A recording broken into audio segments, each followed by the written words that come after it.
Kata Rasulullah SAW, nah ini ya, 10 tanda besar kiamat ini tidak akan muncul sampai simpulnya dipotong. Masih ingat tadi? Sampai simpulnya dipotong. Tahukah Bapak Ibu apakah itu simpul itu? Simpul itu adalah yang menyebabkan dukhon ini terjadi, yaitu bumi mengalami benturan atau hantaman benda langit yang disebut dengan kisfan minas sama'i saqita yaqulu sahabum markum. Dia adalah meteor. Bumi ini akan mengalami hantaman meteor yang besar. Hantaman meteor ini Bapak Ibu akan menimbulkan dukhon esok harinya.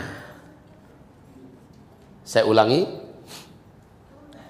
Michel Penn, pakar astronomi dunia, di mana pakar-pakar astronomi dunia lainnya merujuk kepada beliau, menjelaskan bahwa bumi ini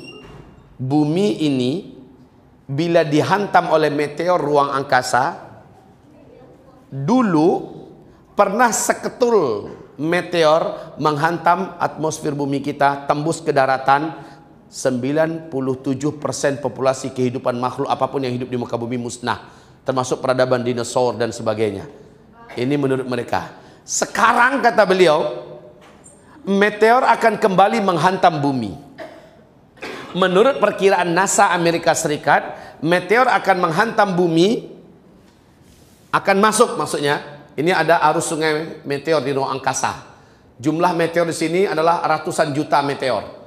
Bumi kita memasuki arus sungai ini tahun 2013 dan keluar nanti akhir 2016.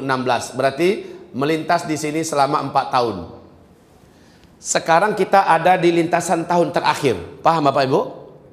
Di ruang angkasa. Peluang bumi kita mengalami benturan demi benturan, diperkirakan ada 1.300 benturan meteor. Ada yang kecil-kecil, ada yang besar. Ternyata yang agak besar pernah masuk ke bumi kita di tahun 2013 di 3 tempat. Yang pertama tanggal 15 Februari 2013, yaitu di Siberia, Rusia. Masih ingat? Masih ingat? Beratnya 10.000 ton. Beratnya 10.000 ton menyebabkan 30.000 gedung yang dindingnya dari kaca langsung cair, Pak. Dan pecahan di kaca yang cair, maksudnya itu pecah, kemudian pecahan itu seperti melesat seperti peluru. 1.200 manusia korban. Meteor yang kedua jatuh di Argentina di malam hari Minggu tanggal 14 April. Saat itu sedang diadakan konser musik raksasa. Nasib baik meteor itu meledak di atas langit negara Argentina di malam hari, sehingga beberapa detik 8 kota terang benderang. Meteor yang ketiga melesat di Los Angeles, ya, masuk Pak, tapi nasib baik kecil. Nah Bapak Ibu yang kami muliakan, 2014-2015 setiap negara dapat menyaksikan di malam hari ada melesatnya meteor-meteor ratusan ribu banyaknya. Yang kecil-kecil menghantam atmosfer bumi kita dan hancur. Nah sekarang Bapak Ibu yang kami muliakan, sekarang adalah tahun terakhir. Kekuatan meteor menurut Michel Penn, kekuatan ledakannya, dia kan lajunya di ruang angkasa itu 120.000 km per jam, Pak. Kelajuannya di ruang angkasa 120.000 km per jam. Kalau meteor tersebut garis diameternya 2 km saja, kekuatan ledakannya sama dengan 1 juta kali lipat bom nuklir yang pernah meledak di Nagasaki dan Hiroshima. Kalau kekuatan sebegitu besar menghantam laut, akan terjadilah gelombang tsunami 230 meter. Gelombang tsunami di Aceh 2004 cuma berapa tingginya? 15 meter. Bagaimana dengan 230 meter? Kalau jatuhnya di kutub utara atau kutub selatan, kutub ini akan meleleh, air laut di permukaan bumi akan naik 7 meter lagi. 20% pulau-pulau Indonesia akan hilang. Seluruh kota-kota besar yang dibangun di tepi pantai akan tenggelam. La haula wala quwata illa billah. Kalau jatuhnya ke daratan, dan ini yang lebih tepat. Sebab apa? Sebab terjadi dukhon setelah itu. Terjadi dukhon. Kalau jatuhnya ke daratan, kita asar jam berapa? Lewat 3/5. Udah hampir habis. Baik kaum muslimin, gimana cara saya ngejarnya nih? Ya asar dulu. Baik kaum muslimin, Bu masih sanggup nih Bu? Masih. Keren banget Ibu ya. Lama bisa dengarkan pengajian. Baik Bapak Ibu, saya usahakan secepatnya selesai. Saya lanjutkan. Meteor ini kalau jatuhnya ke daratan, nah ini dia. Radius 100 sampai 200 km tempat jatuhnya meteor itu, seluruh makhluk hidup akan langsung menguap menjadi karbon.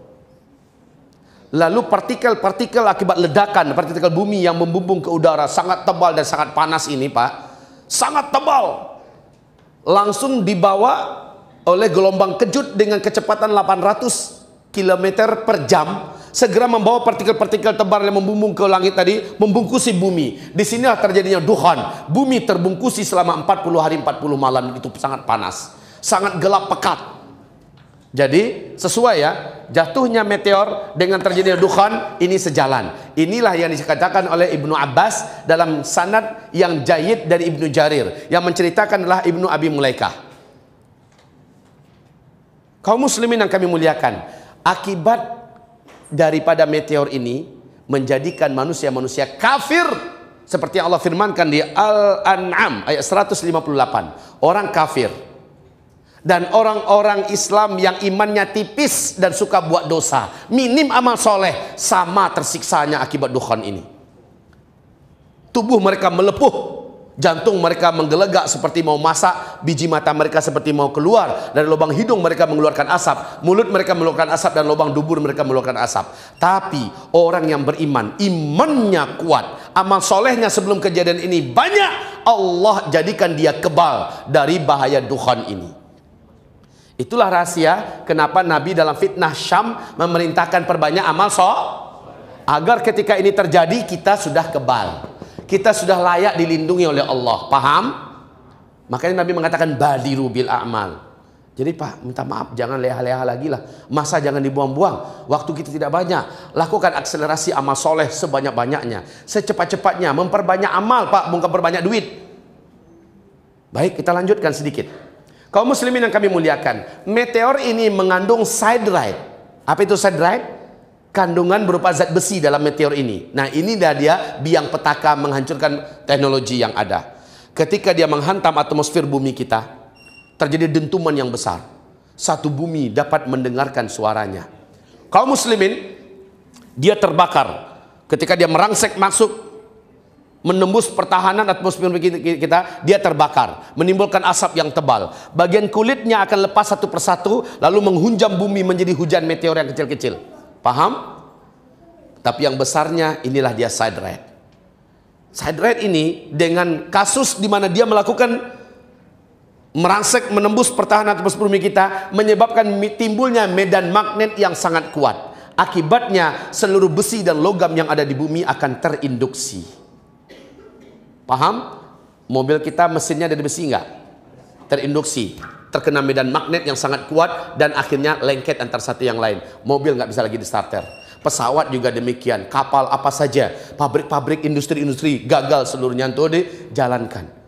Subhanallah. Kemudian ini juga siderite ini akan menimbulkan gelombang elektromagnetika yang teramat sangat tinggi. Akibatnya semua signal dan listrik di muka bumi akan buyar dan padam selama-lamanya. Bumi kembali pada kegelapan.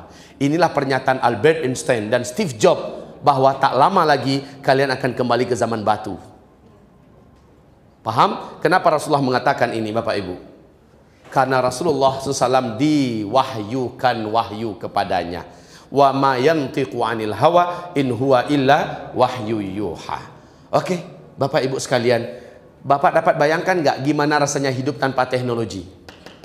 Apa kepanikan yang terjadi khususnya tinggal di kota-kota besar yang bergantung dengan teknologi, bergantung dengan listrik, kemana-mana bawa mobil dan motor, semuanya bergantung kepada telepon, internet, segala macamnya, dan itu berakhir secara tiba-tiba. Setelah masa gelap 40 hari 40 malam sirna, bangkai berserakan di mana-mana, bumi membusuk, makanan juga sulit didapat, orang mulai kelaparan. Dapat dibayangkan paniknya kehidupan ketika itu. Wallahi tidak akan mampu kita menjalaninya kecuali orang-orang yang diberi kekuatan hati dan mental yang baja. Dan itu hanyalah orang-orang yang amal solehnya banyak. Sekali lagi saya katakan, sekarang saatnya Bapak Ibu, perbanyaklah amal soleh. Perbanyaklah amal soleh.